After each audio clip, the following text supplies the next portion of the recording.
Olá, sejam todos bem-vindos a mais um programa Sintonia Verde aqui na TV Braga Brasil.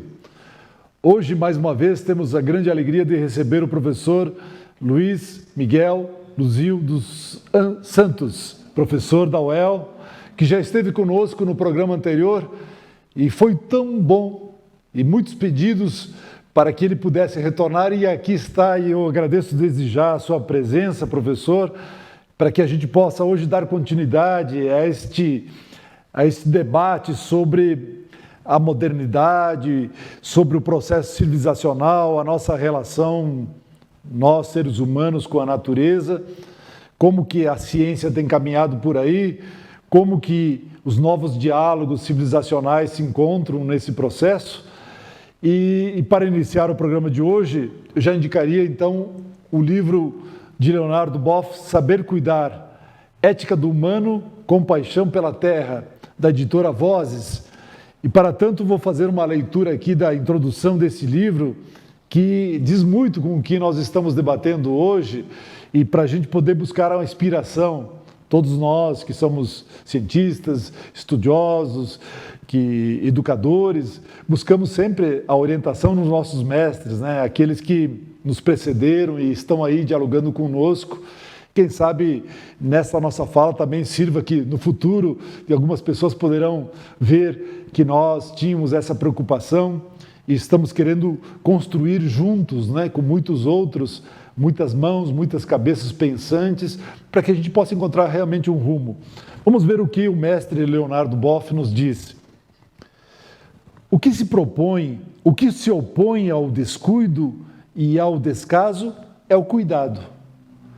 Cuidar é mais que um ato, é uma atitude. Portanto, abrange mais que um momento de atenção, de zelo, de desvelo. Representa uma atitude de ocupação, preocupação, responsabilização e de envolvimento afetivo com o outro. A atitude é uma fonte, gera muitos atos que expressam atitude de fundo.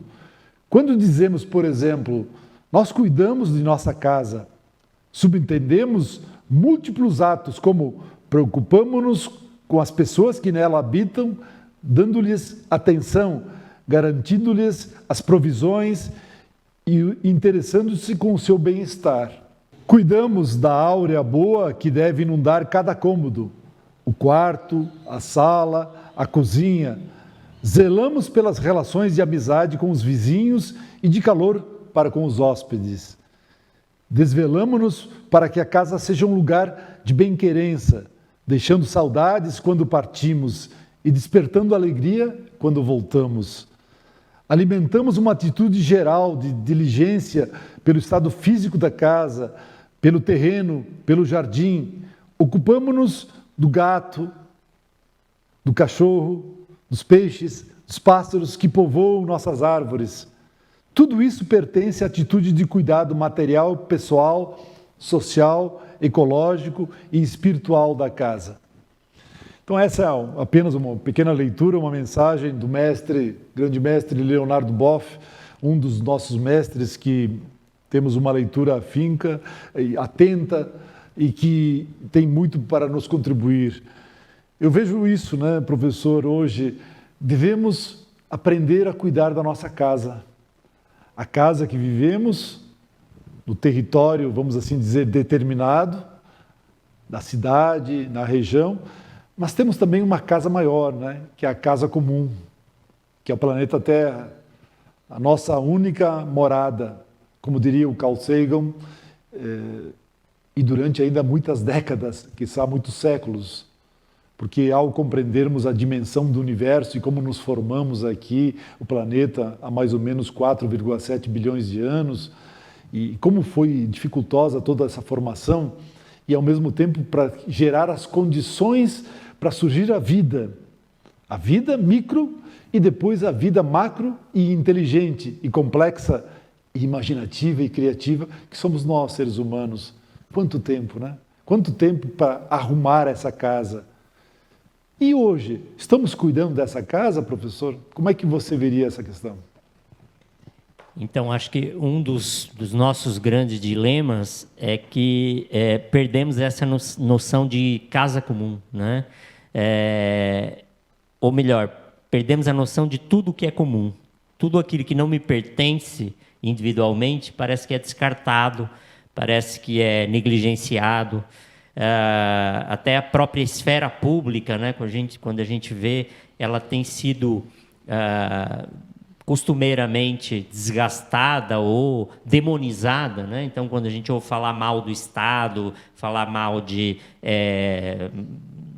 da prefeitura, não quer dizer que não tenha erros e que esses erros não tenham que ser apontados, claro que tem, mas é como se fosse algo estranho a nós, como se fosse algo que não nos diz respeito. Então, o problema sempre está no outro, o problema sempre está no vizinho, o problema está em outro país que nos colonizou. Então, é sempre uma transferência de responsabilidades. E eu acho que esse é um dos nossos dilemas e que demonstra a nossa infantilidade, porque é uma forma de infantilização, né?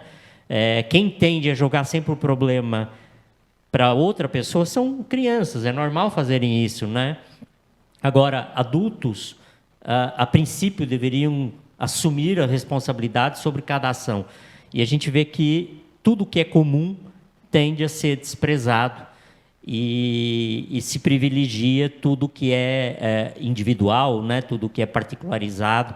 E, por consequência, sempre que se faz isso, a gente acaba esgarçando, né, esse tecido que todos nós estamos, de alguma forma, costurados juntos, né? Que estamos, essa trama que todos somos parte. Exatamente, professor. Como diria o Fritz Capra, né? A teia da vida, né? Que é justamente entender a teia da vida. Primeiro, esse autoconhecimento, né? Como ser humano. O que é ser humano, né? É claro que temos aquelas grandes perguntas existenciais que vêm lá dos filósofos da Grécia Antiga, isso segundo o modo ocidental de pensar, né? Que nos dizem quem somos, de onde viemos, para onde vamos, etc. Mas ao nos conhecermos como seres humanos na materialidade que nos expressa nesse tempo, né, que vivemos, nós sabemos que não utilizamos todas as nossas potencialidades, né? A nossa capacidade de pensar alternativas, de buscar, encontrar denominadores que sejam viáveis. Por quê? Para a própria herança, né, eu vejo assim muito que o modo de pensar liberal, capitalista, burguês, do modo de produzir e de pensar, nos condicionou a um tipo cultural privilegiando o eu e depois o nós, né? Muito depois o nós, né? O outro, né? O eu sempre como penso, logo existo, né? A visão cartesiana, associado também com os dois pais da ciência moderna, René Descartes e Francis Bacon, que dizia também que o homem como poder, a ciência dando poder a ele, né? O homem moderno, dizia ele, Francis Bacon, né? Associado com as ideias cartesianas, né? E assim como o cientista e o homem moderno deve se comportar diante da natureza e diante do outro como um torturador. De que forma? Torturá-lo, torturar a natureza, torturar o outro que eu desconheço, para que ele revele seus segredos. Essa ideia de ciência e poder, né? Então me parece que no processo educacional, num processo de redescoberta, para redescobrir caminhos, formas, esteja aí talvez uma redescoberta da própria alma humana, não seria isso talvez, né? De quem somos e o que queremos agora. Eu me lembro que eu sou um leitor assíduo de José Saramago, de uma última vinda de José Saramago antes de falecer ao Brasil, no encontro em Minas Gerais, está na rede social, ele dizia, mas afinal, que mundo queremos viver, né? Interessante, ele tinha essa preocupação muito grande, né? Mas que mundo queremos viver, né? Então ele dizia, eu estou tentando, com esses livros que a gente escreve, aí tentar deixar uma mensagem que talvez se possa fazer um mundo diferente, né? Um mundo mais humanizado, né? E em respeito ao outro, à diversidade, e entendendo o próprio funcionamento da natureza e o quanto nós somos dependentes dela, né? Porque ela não depende da gente de maneira nenhuma, né? E ao sermos dependentes, essa ideia de ganância, de egoísmo, de acumulação, né? Que foi toda a mensagem passada, em grande parte, pela modernidade ocidental, do eu posso, eu tenho, eu comando. Tem até uma frase que me preocupa, até em alguns livros bíblicos ou coisas, diz assim: se Deus está comigo, tudo eu posso. Eu fico muito preocupado com esse tipo de linguagem, né? Tudo posso? Então eu posso matar, eu posso explorar, eu posso destruir? Não. Talvez tudo posso construir, fazer bem, fazer as coisas certas. Talvez falta essa complementação, que muitos não fazem e nos leva a construir descaminhos, né? Então, como encontrar caminhos, como reconstruir essa trajetória humana que possa nos dar... E aqui, sempre ao longo dos programas Sintonia Verde, a gente tenta destacar, então, esse conhecer a natureza, esse saber ambiental que possa nos dar uma luz, né? Se a gente começar a ouvir, sentir e perceber o quanto nós somos dependentes dessa natureza micro e macro, né? Visível e invisível, que nos dá sustentação e que pode nos gerar um sistema sustentável, de fato. Talvez não seja por aí uma redescoberta do próprio ser humano, uma redescoberta de um modo de viver que seja viável e que se prolongue por mais muitos e muitos séculos? Então, eu acredito também nisso e acho que muito feliz essa frase que você citou do Saramago, né? Que eu acho que essas frases que, de certa forma, elas são simples, né? E são recorrentes, né? Não foi a primeira pessoa a questionar que mundo é que queremos, né? Que essa é a grande questão, mas que eu acho que elas são pouco aprofundadas, elas caem talvez num certo né? num discurso vago, né? Num discurso corriqueiro e acabam perdendo a sua força, sendo que são a essência de todas as demais. E quando eu penso exatamente nisso, que mundo é que queremos,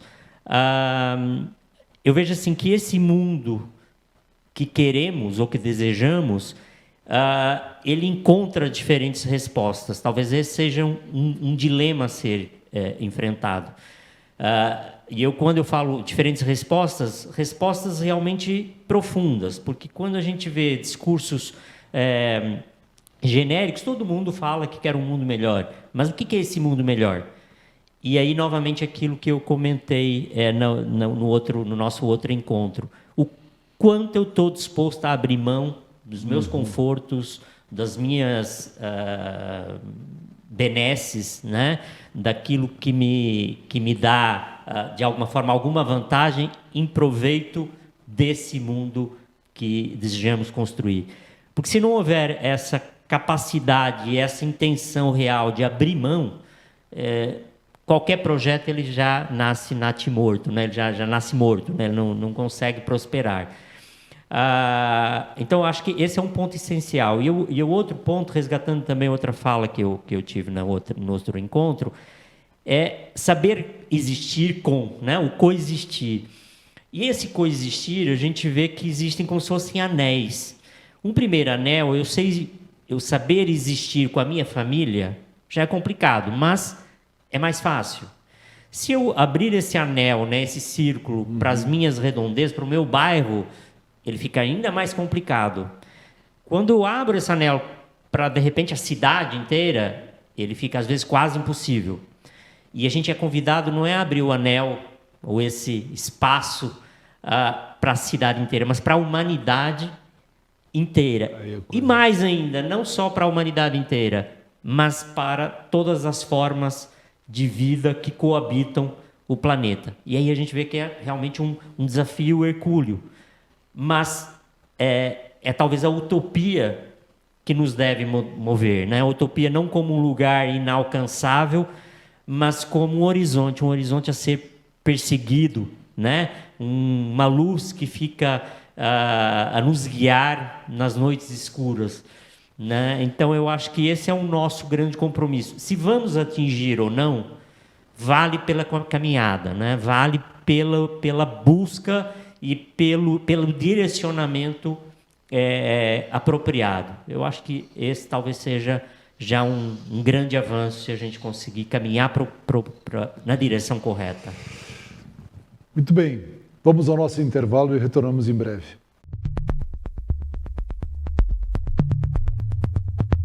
Você sabia que o lixo eletrônico tem que ser descartado corretamente? Mas o que é um lixo eletrônico? O lixo eletrônico é tudo que se liga na tomada, ou seja, o que utiliza energia elétrica. A Eletro ajuda você a fazer o descarte de forma correta e segura para preservar o nosso meio ambiente. Em seu bairro ou condomínio, reúne os vizinhos e faça o mutirão da coleta do lixo eletrônico e chame a Eletro. Uma equipe qualificada irá buscar. Você, empresário ou diretor de escola, também pode realizar as ações de coleta do lixo eletrônico. A Eletro está à sua disposição para buscar o lixo eletrônico coletado. Fale conosco via WhatsApp 43 3339 0475 e agende o dia da coleta ou um dia de ação de coleta do lixo eletrônico. Boas ações preservam o nosso meio ambiente.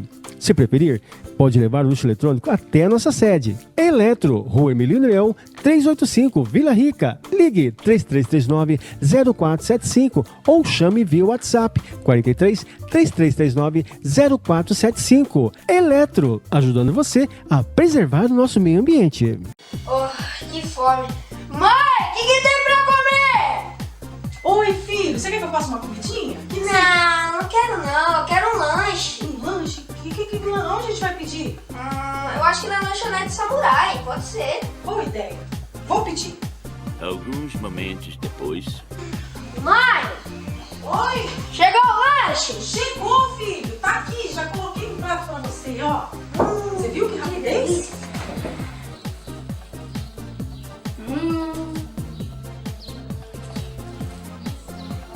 Delícia. Muito bom. Vale a pena comprar lá mesmo, hein?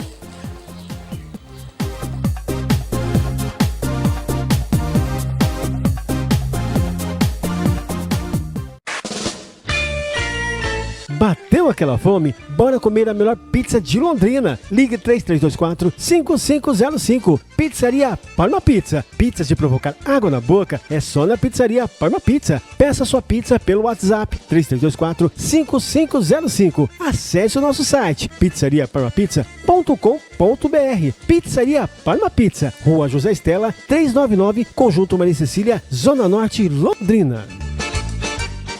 Ei, você aí que sonha em realizar projetos financeiros sem complicações, escute bem! Apresentamos a Financia Tudo, sua passagem direta para o crédito rápido, fácil e 100% online. Somos especializados em diversas modalidades como financiamento de automóveis, imóveis em garantia, veículos em garantia e giro empresarial. Operamos 100% online, porque sabemos que o mundo não para e seus projetos também não devem parar. Seu sucesso financeiro está a um clique de distância. Queremos ouvir as suas necessidades. Chame-nos no WhatsApp através do número 43 99681 4054. Estamos prontos para transformar seus planos em realidade.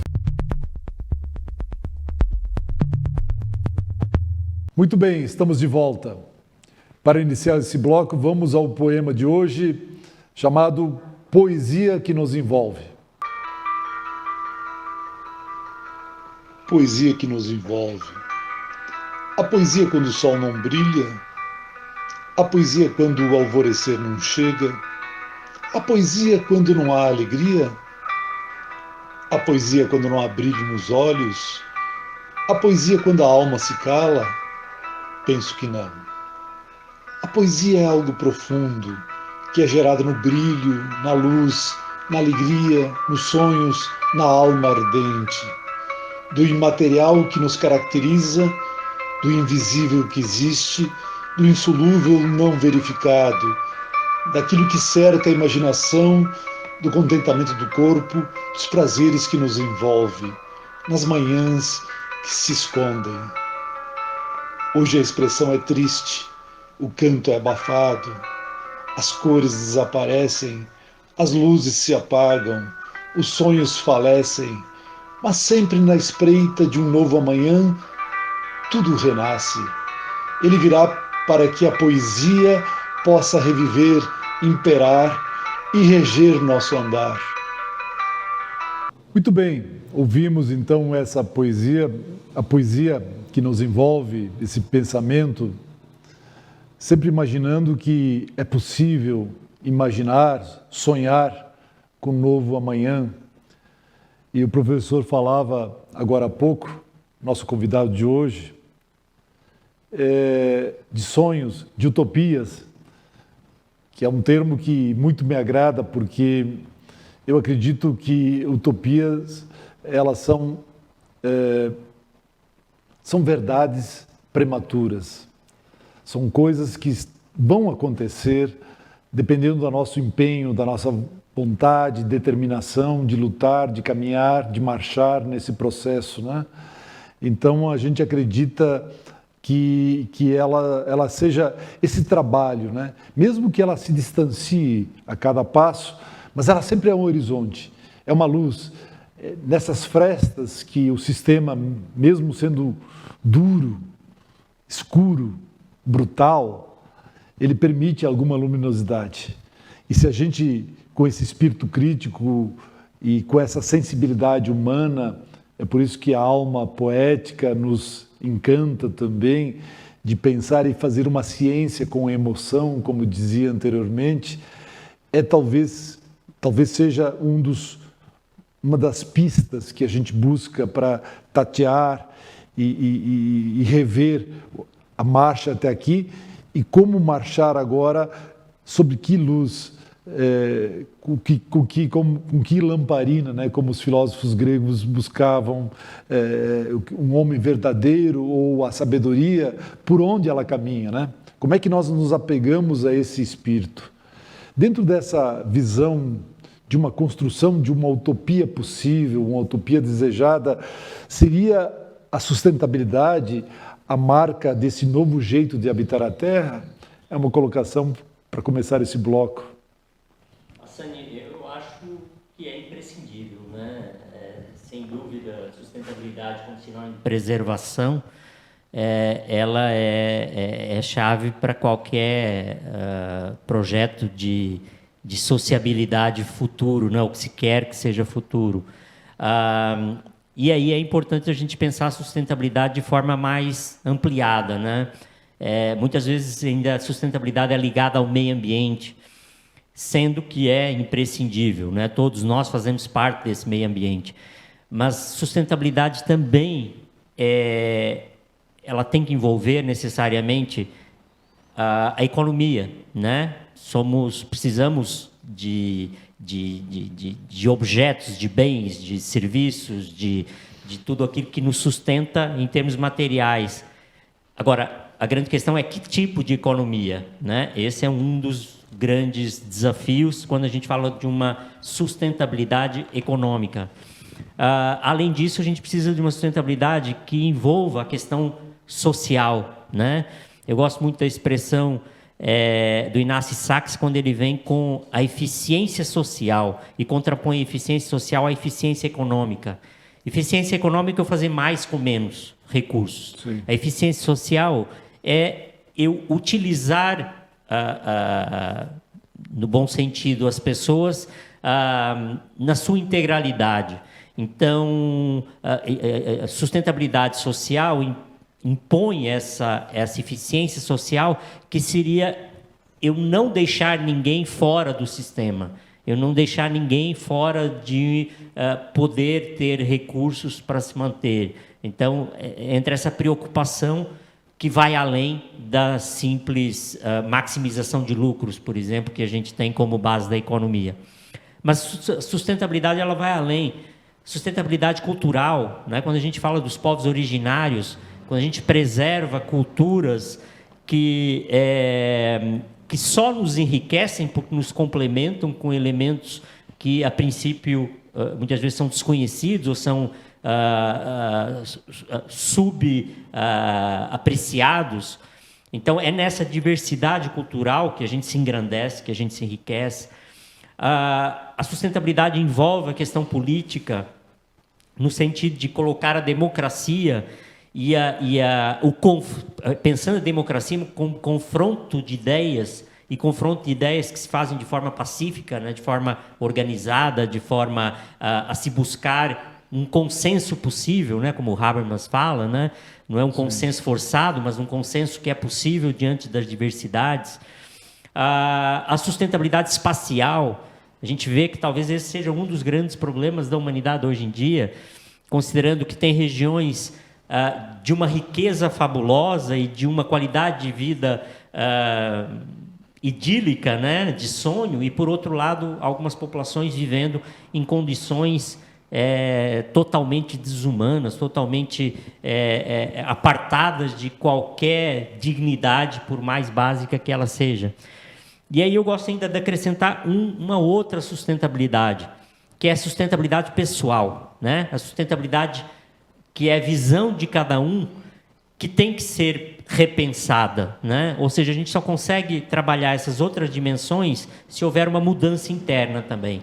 Uma mudança interna capaz de acolher as outras sustentabilidades.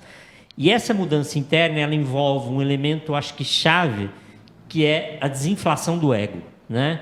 É uma palavrinha meio estranha, mas talvez um dos nossos grandes problemas, e que atravessam todos esses dilemas que a gente está falando, seja o nosso ego inflado demais. Então a gente acaba, em nosso nome, em nome do eu, em nome de vaidades, em nome de particularidades, em nome de personalismos, a gente acaba colocando tudo em xeque, né? A gente sacrifica a convivência por esses personalismos. Então, se a gente não tiver também uma mudança em termos de pensamento, em termos de um pensamento, de uma capacidade de ser sustentável, integrando-se a todas essas dimensões, e por isso eu tenho que recuar para que elas possam avançar, se isso não for conjugado, eu acho que a gente não consegue prosperar. Então, pensando nesse sentido, né, professor, eu vejo assim que hoje, e novamente nos colocando como educadores, como pessoas que refletem sobre esse nosso tempo, nós vivemos um tempo extremamente daquilo que eu falei, que o Anthony Giddens gosta de conceito alta modernidade, com altas tecnologias, né? Nós temos as tecnologias da informação aí, a partir da internet.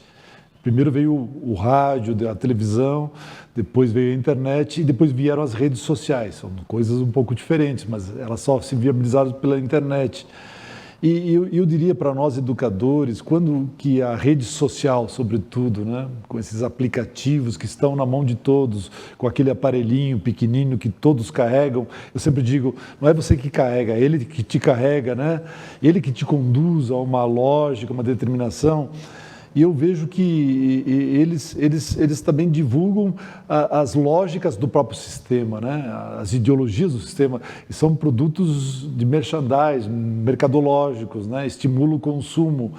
E como que seria isso hoje, justamente pensando na sustentabilidade, porque me parece que grande parte dessa mídia, dessa rede social, que ela é do grande capital, né? As grandes empresas que comandam esse processo local, regional, mundial, estimulam o consumo, né? Então, estimulam muito mais uma coisa que eu definiria diferenciado, o desejo do consumo, do que as necessidades, né? Quais são as nossas necessidades de viver o nosso tempo e quais são os desejos que são alimentados para viver o nosso tempo, né? E que justamente extrapolam as condições de sustentação dos recursos ou do patrimônio natural, porque teria que se extrair cada vez mais para atender a esta demanda de novos desejos, né? Veja no caso da rede social, dos celulares, do iPhone, iPod, enfim, a nomenclatura parece o iPhone 10, depois o 11, depois o 12, e assim vai pela diante, e muda um aplicativo, uma velocidade, na essência não muda muita coisa, mas criando novos desejos desse consumo, né? E aí, usando uma versão clássica até da interpretação do próprio marxismo e de outras teorizações mais críticas, a questão de que o modo de produção capitalista descobriu uma coisa, né? Quer dizer, ele só vive através do consumo, né? Ele sobrevive. Mas uma coisa importante nele é através da obsolescência, ou seja, produzir cada vez mais coisas que durem cada vez menos. E eu complementei essa ideia da obsolescência, não sei o que te parece, que tem a obsolescência tecnológica, então, que são as velocidades, os aplicativos, etc., e a obsolescência estética.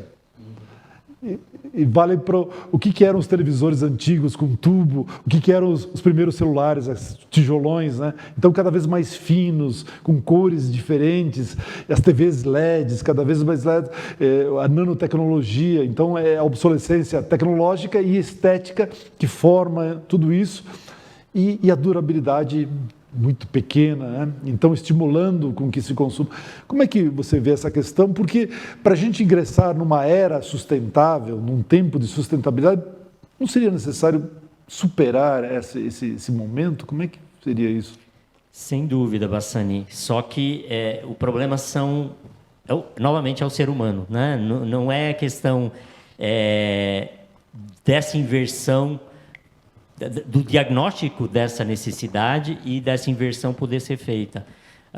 Por exemplo, com as tecnologias que a gente tem hoje, em vez de tentar criar produtos para que eles se tornem obsoletos mais rapidamente, produtos mais duráveis, né? Isso seria, no tempo dos nossos avós, a boa tecnologia, né? A tecnologia que faz com que uma televisão possa durar 20 anos. Hoje a gente inverteu esse processo. Né? Tudo tem que durar pouco, e se dura muito a gente fica até chateado porque parece que está nos obrigando a ter que usar aquilo durante um tempo maior. Então, novamente, assim, é uma questão que atravessa a questão cultural mesmo, os nossos valores, os nossos princípios, os nossos costumes, mas que está nos levando para o abismo. E aí tem uma corrente, por exemplo, na economia, que se chama a economia do suficiente, que ela vem tentar se contrapor, claro que a gente sabe que são forças muito desproporcionais, sim, mas que vem tentar se contrapor a essa economia do desejo, que nem é a economia da necessidade, mas a economia do desejo, de produzir desejos artificialmente para que instigue a pessoa a continuamente estar trocando seus objetos, tudo que ela tem, ela se sente que está ficando para trás, né? E isso acaba sendo interiorizado. A pessoa se sente desprestigiada à medida que ela, por exemplo, usa um celular que já tem 3 modelos na frente. Ela se sente uma menos pessoa por essa razão. Então, esse bombardeio de narrativas, né, é muito poderoso. E é muito poderoso e tem todos esses efeitos colaterais absurdos, né? De chegar ao ponto de a gente ter que repensar a nossa própria existência, né? A gente consegue existir ou dar continuidade à existência dentro desse modelo? Aí entra a grande questão: como mudar essa chave, né? Essa chave ela pode ser de forma impositiva, o que acho que não é desejável para ninguém, ou ela pode ser através de uma conscientização que provoque esse tipo de mudança. Essa conscientização, eu acredito que ela até tenha avançado. O problema é o tempo que a gente tem para fazer essa mudança. O tempo da conscientização ele é lento. E o tempo da necessidade de mudança ele é dramaticamente curto. Esse ato, né, esse gap, esse eu acho que é um dos nossos grandes problemas, né? Muito bem, vamos ao intervalo e retornamos em breve.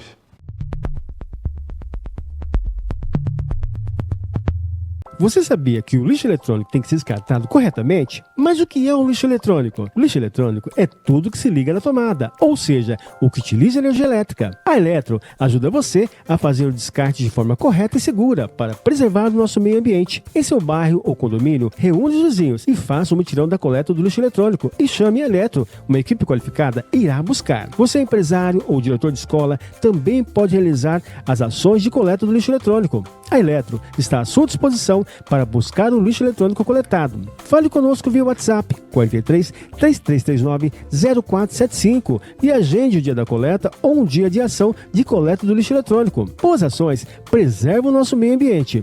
Se preferir, pode levar o lixo eletrônico até a nossa sede. Eletro, Rua Emilino Leão, 385, Vila Rica. Ligue 3339-0475 ou chame via WhatsApp 43 3339-0475. Eletro, ajudando você a preservar o nosso meio ambiente. Oh, que fome. Mãe, o que tem pra comer? Oi, filho, você quer que eu faça uma comidinha? Não quero não. Eu quero um lanche. Um lanche? Onde a gente vai pedir? Eu acho que na lanchonete Samurai, pode ser. Boa ideia. Vou pedir. Alguns momentos depois. Mãe, Oi, chegou o lanche? chegou, filho. Tá aqui, já coloquei um prato pra você, ó. Você viu que rapidez?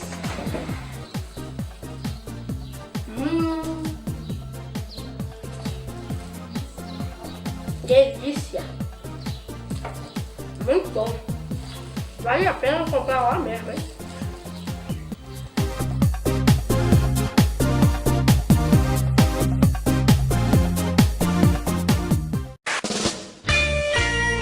Bateu aquela fome? Bora comer a melhor pizza de Londrina. Ligue 3324-5505. Pizzaria Parma Pizza. Pizzas de provocar água na boca é só na Pizzaria Parma Pizza. Peça sua pizza pelo WhatsApp 3324-5505. Acesse o nosso site pizzariaparmapizza.com.br. Pizzaria Parma Pizza, Rua José Estela, 399, Conjunto Maria Cecília, Zona Norte, Londrina.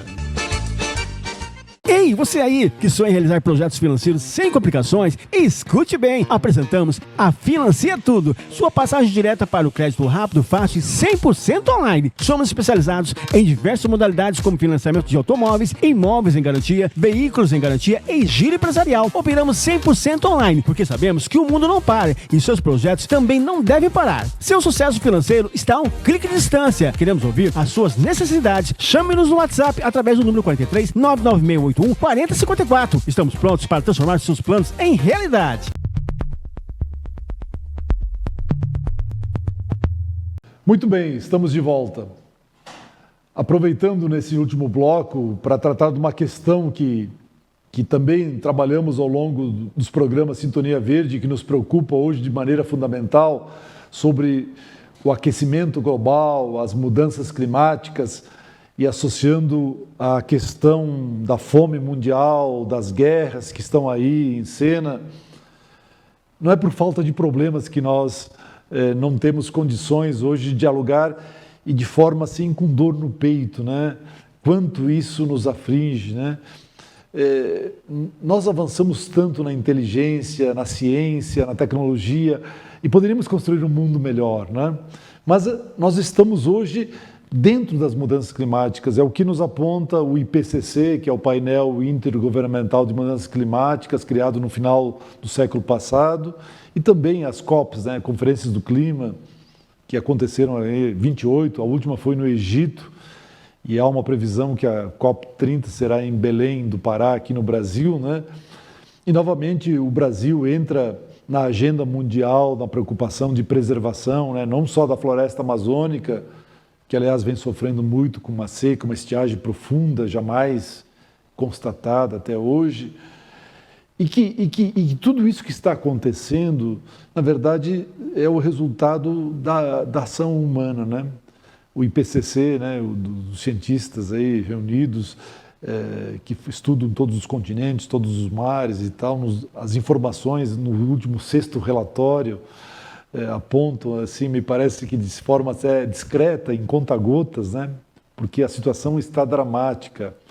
Há um degelo nos polos, há um aumento de nível de água dos mares, o aquecimento, uma oxidação, aumento de plástico, de lixo, há um desmatamento, há um aumento de incêndios, de estiagens e de chuvas excessivas em outros lugares. Estamos vivendo era dos extremos.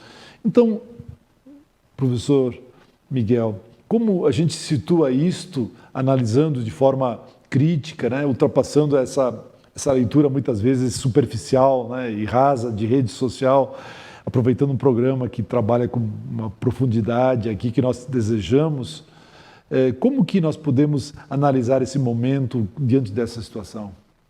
Bassani, realmente, assim, o que você falou, acho que é o calcanhar de Aquiles.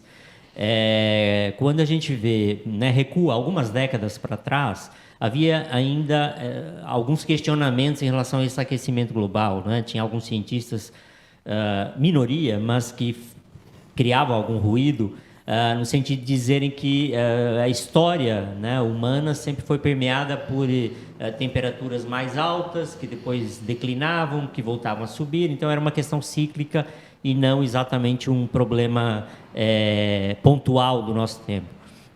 Isso já foi descartado, né? Cientistas praticamente chegaram de uma forma, um consenso de que as temperaturas elas estão aumentando e estão aumentando de uma forma assustadora, porque o ritmo de crescimento, de aumento é realmente impactante.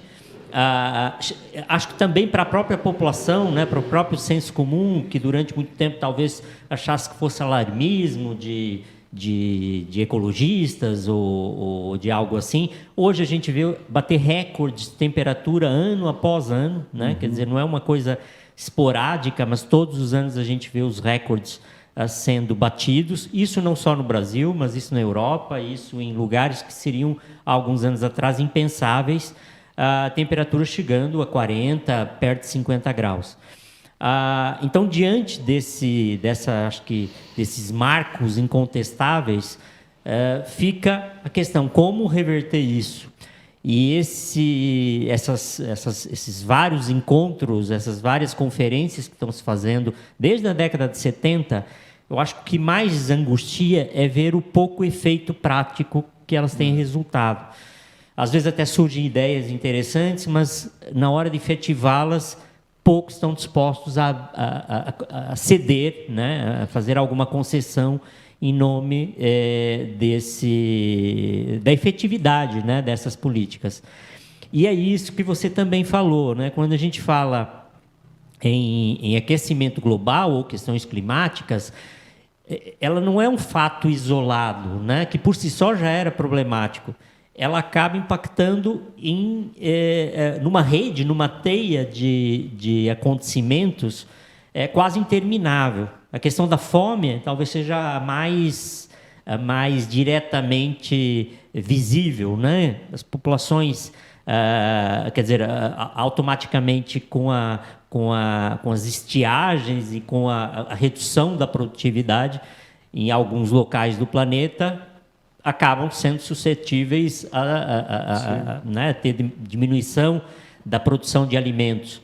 Como se não bastasse a própria Covid, né, e esses vírus que hoje nos amedrontam depois aí da pandemia, ainda que não se tenha muita certeza sobre algumas particularidades, já existem grandes suspeitas de que, à medida que avançamos em relação a algumas florestas, né, e desmatamos, são liberados micro-organismos que até então eram desconhecidos, né? E que esses micro-organismos, nós não temos proteções contra eles. E o que era uma raridade no passado se torna algo cada vez mais frequente. Então, o que aconteceu aí em 2019, 2020, com a Covid, não é algo que eu gostaria de afirmar, mas há grandes indícios de que possa vir a se repetir com outros micro-organismos, ou que estão nas florestas, ou que com o degelo das calotas polares, o que está lá embaixo a gente não sabe, e ao vir à tona, o que isso pode provocar. Esses dias eu estava lendo, tem várias ilhas do Pacífico, da Micronésia, da Polinésia, que em questão de décadas, e quando falamos de décadas, 3 décadas, 4 décadas, 5 décadas, no máximo, elas vão simplesmente deixar de existir. Então, são países, né? Tuvalu, por exemplo, Nauru, são pequenos países e que têm a sua geografia é muito rasa, né? Muito próximo do litoral. Automaticamente, qualquer aumento no nível dos oceanos, por menor que seja, é suficiente para inundar e inviabilizar os países, coisa que já está levando a se pedir asilo climático, né? Tuvalu foi um dos que recentemente pediu asilo climático. um conceito que até há pouco tempo atrás nem existia, né? Alguém pedir a remoção do conjunto de toda a sua população porque ela ficou inabitável, né? Aquelas regiões ficaram inabitáveis. Então, realmente, assim, é um desafio que ele se torna ainda mais angustiante porque estamos correndo contra o tempo e os passos que estamos avançando são mínimos, para não dizer que estamos estacionados. Nesse sentido, também estudos recentes, um professor que eu não recordo agora da Universidade de Michigan, né, nos Estados Unidos, ao estudar, por exemplo, o permafrost, que é justamente essa região da Groenlândia, da Sibéria e do aquecimento global, portanto, do degelo dessa área que vive permanentemente, segundo a última era, né, do Holoceno que nós vivemos, e agora degelando, o que poderá vir à tona? Que tipo de micro-organismos? Dois fatores que preocupam, apontam esse estudo. Um é a emissão de gás metano, que é um gás com efeito 3 vezes maior que o gás carbônico, para o efeito estufa e tudo mais. E a outra, os micro-organismos e vírus que poderão ser liberados no ar e poderão trazer novas pandemias e coisas totalmente desconhecidas, né? Se já não temos inimigos visíveis, vamos lidar muito mais no futuro. Tomara que estejamos enganados, né? O que isso nos remeta a outra forma de pensar, mas os inimigos invisíveis aqui na própria Terra, né? Nesse próprio planeta que nós vamos descobri-los, dar uma chance para que eles venham à tona. E justamente por uma ação, eu diria assim, desumana, eu chamo assim de bestial, né, do humano, que não está percebendo que nós estamos mudando essas condições, né? Ao colocar mais concretos, crescer as cidades, mais carros, caminhões, aviões, quer dizer, toda essa parafernália tecnológica da modernidade, emitindo gases causadores de efeito estufa, gás carbônico, metano, dióxido nitroso e outros 48 gases que são causadores desse efeito, nós não estamos percebendo, né? E fora as guerras, né? Imaginem você um míssil lançado, uma bomba das guerras que ocorrem por aí mundo afora, quanta queima, né? De oxigênio, quanta emissão de gases, de toxicidade.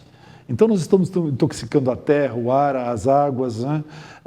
Comprometendo as nascentes, os rios estão secando, há um volume de água, a gente está percebendo hoje um fenômeno na Amazônia jamais identificado uma seca no Rio Solimões, o Amazonas, o Negro, o Araguaia e outros, Madeira e todos os rios principais, né, que são nominados na bacia amazônica, comprometendo não só os animais, né, o boto cor-de-rosa, né, que é o símbolo, né, um dos símbolos da Amazônia, mas os peixes, as populações ribeirinhas, porque o rio é o caminho, né, é a estrada, né, e tudo isso comprometendo, né, um tipo de vida que até então era normal, né, a gente ter isso, e hoje nós estamos comprometendo essa normalidade de viver o nosso tempo, né, com uma certa segurança e garantias, com ar respirável, com uma água potável, sem contar aqui os raios do sol, que cada vez também estão,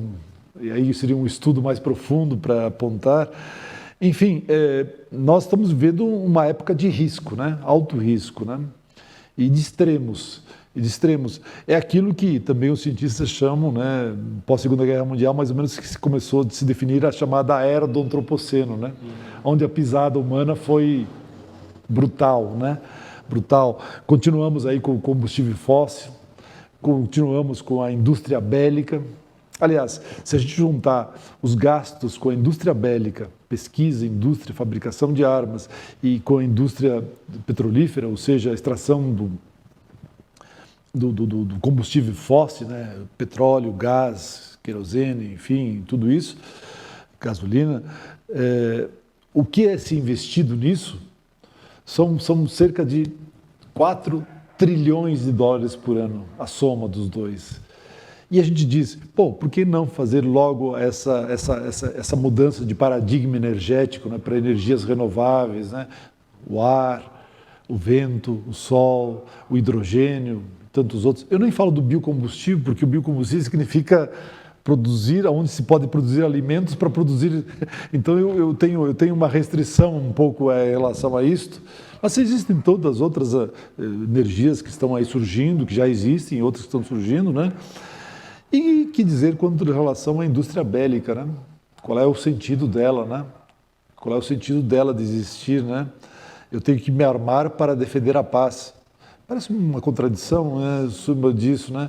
Então, talvez assim, para até a gente finalizando o nosso programa, como é que você reflete essa questão, né? Porque nós estamos realmente numa encruzilhada, né? Num ponto de interrogação, onde os caminhos são poucos.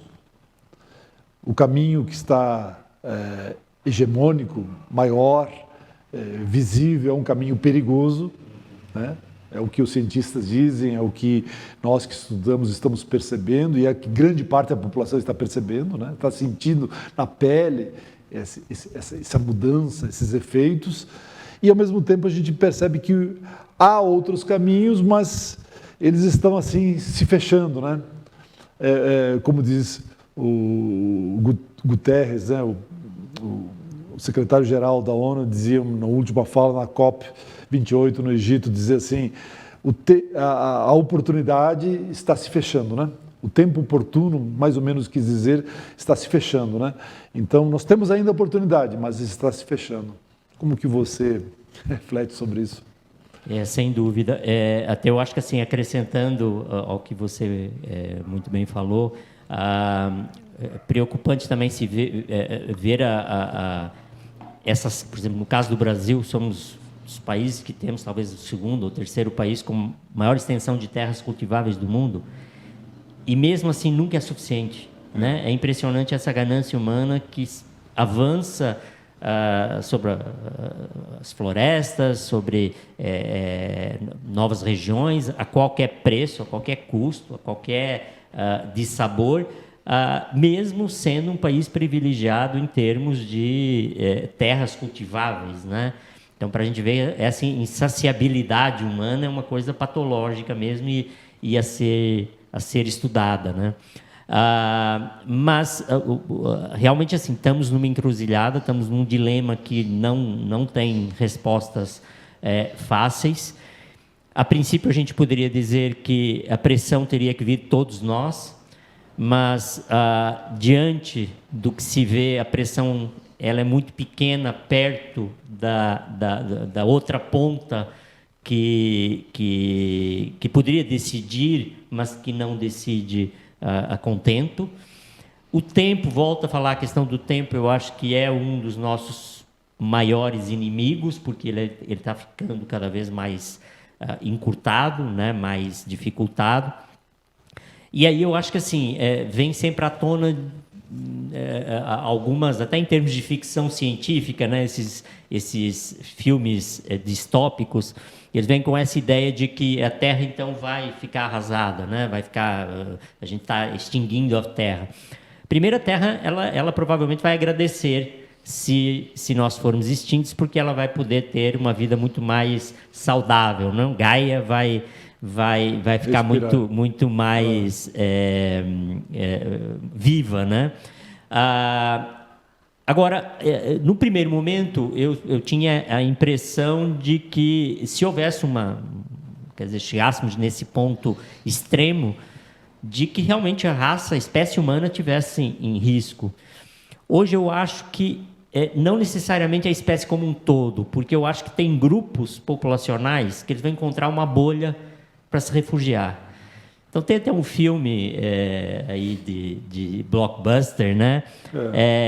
Que é aquele Elysium, em que Elysium, que eles, portanto, criariam como se fosse um satélite, né? Próximo da Terra, artificial perto da Terra, que seria um condomínio fechado, maravilhoso, com todos os avanços possíveis e imaginários, e a Terra viraria um grande favelão, né? E que iriam morrendo pouco a pouco a humanidade. Então, eu quero acreditar que somos tão insanos, somos tão diabólicos, que, pelo menos uma parte considerável, que eu acho que essa bolha antes de acabar tudo, seria criada algum tipo de bolha e que sobreviveriam provavelmente, talvez até os piores e não os melhores, né? Então, se a gente pensar em tipos de seleção natural, a gente faria uma inversão da seleção natural e os piores seriam os que dariam continuidade à linhagem. E aí uma imagem que sempre me vem à cabeça é do Titanic, né? Do filme Titanic. Quando ele estava afundando, tinha o grupo de Elite. não, os músicos, né? A orquestra que estava tocando lá numa das festas, né? E o navio já começava a naufragar e eles continuaram até a última gota. E isso me parece um pouco um retrato do que está acontecendo. Quer dizer, a gente continua, ou pelo menos uma parte considerável, continua agindo como se o navio não estivesse afundando e que qualquer tipo de contradição é alarmismo, é exagero e que não precisamos ter esse tipo de comportamento. Então, essa visão de hedonismo, né, da busca de prazer a qualquer preço, ela parece que se sobrepõe a encarar a realidade, por mais cruel e por mais evidente que ela esteja apresentada. Muito bem.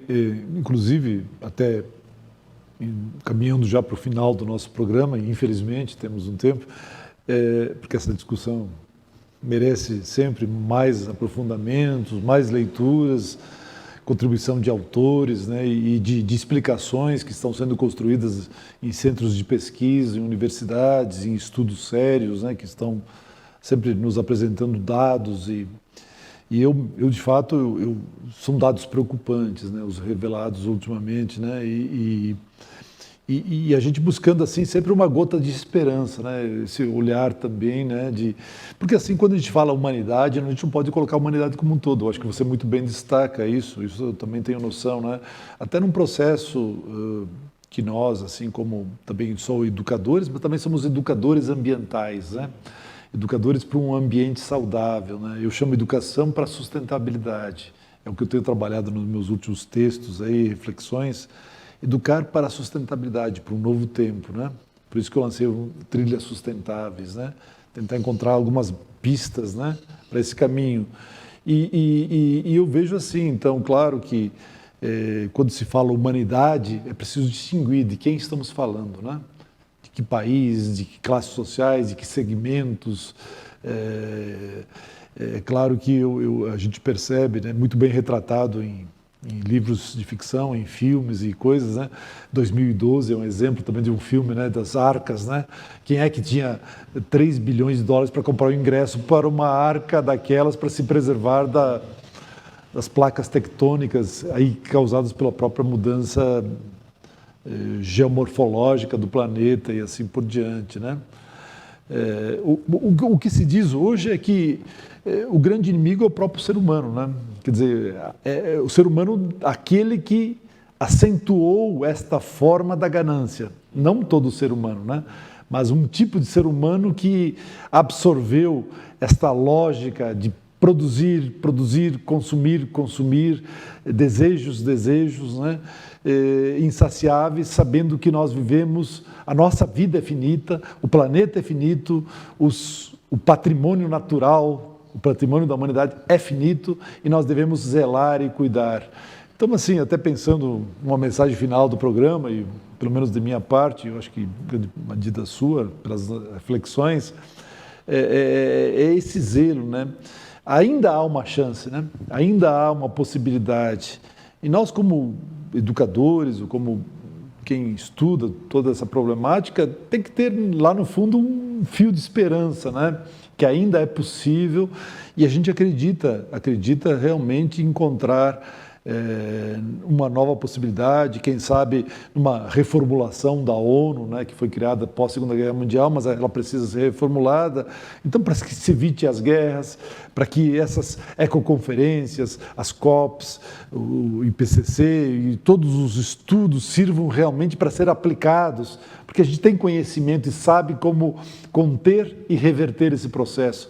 Agora, queremos que isso ocorra, Então, me parece que é preciso também, além de uma iniciativa individual, eu posso descartar corretamente o meu resíduo em minha casa, ajuda, mas só essa atitude não vai mudar o mundo. É preciso que as grandes corporações, os países como um todo, as grandes transformações ocorram, né?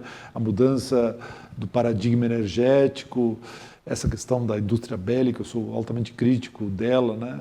Tem os defensores dela, não sei porquê, não vejo um elemento saudável para a defesa, né? Eu acho que é pela paz, né? O que diz a Carta da Terra, né? A busca da paz, não a violência, e sim a paz. E que as pessoas tenham condições de ter o mínimo, né? Acabar com a fome, a miséria, né? E gerar emprego e renda, vida saudável. Há ainda essa possibilidade. É o que eu sinto, que eu vejo, que eu consegui encontrar, inclusive ao longo dos programas, com quem aqui esteve presente, com todos esses mestres, autores que nós buscamos conhecer e ao longo dessa jornada, né? Suas palavras finais nesse sentido, o que você gostaria para fechar o programa de hoje? Bassani, acho que você levantou um ponto assim, fundamental, que é o papel da ONU, realmente, né? A ONU ela foi criada depois da Segunda Guerra Mundial e ela sempre teve um papel muito mais consultivo, né? Muito mais de apaziguar possíveis contradições ou possíveis desastres que envolviam diferentes nações, mas ela precisa ir além, né? Ela precisa de um papel mais proativo, mais efetivo e de algum tipo de governança. Claro, não é um governo mundial, né? Não é uma usurpação do poder, mas algum tipo de governança colegiada capaz de definir algumas pautas que sejam além de nacionalidades, né? Que possam transcender as nacionalidades.